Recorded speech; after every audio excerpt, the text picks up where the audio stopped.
মুক্তিযুদ্ধে অংশ নিয়েছেন, শহীদ হয়েছিলেন কিংবা আহত হয়েছিলেন তাদেরকে পরবর্তী সময়ে যেভাবে সম্মান জানানো হচ্ছে, ঠিক দ্বিতীয় মুক্তিযুদ্ধে যারা অংশ নিয়ে শহীদ এবং আহত হয়েছেন তাদেরকে অনুরূপ সম্মান জানানো হবে বলে জানিয়েছেন ঢাকার 19 আসনের সাবেক সংসদ সদস্য ও বিএনপির সহ পরিবার পরিকল্পনা বিষয়ক সম্পাদক ডক্টর দেওয়ান মোহাম্মদ সালাউদ্দিন বাবু।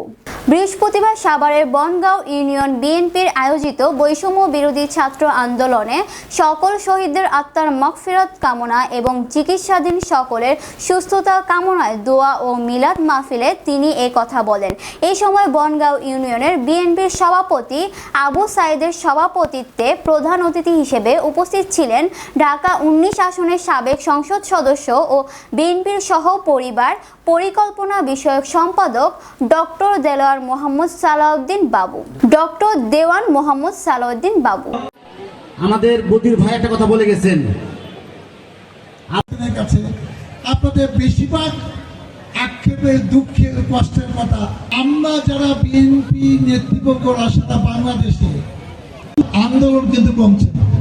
এবং তারা শপথ নিয়ে বেরিয়েছে স্বাভাবিক কাজকর্মে ফিরে যাবে, তাদেরকে আমরা স্যালুট জানাই।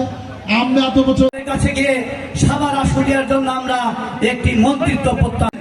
বিএনপির একটি নেতা আপনাদের সেই সদস্য ঢাকা জেলা বিএনপি হিসাবে